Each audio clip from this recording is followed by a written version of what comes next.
शक्ल भी थानी ਤੁਹਾਡੀ बोलना नहीं।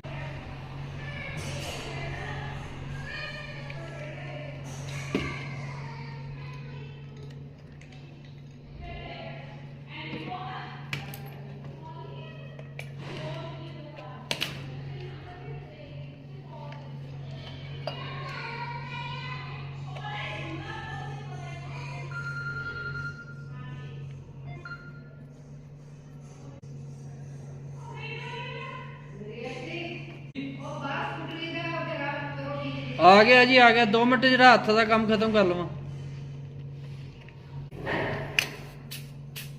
अच्छा अच्छा ते ओ अच्छा ते हो गया पिया नहीं अपना कुछ का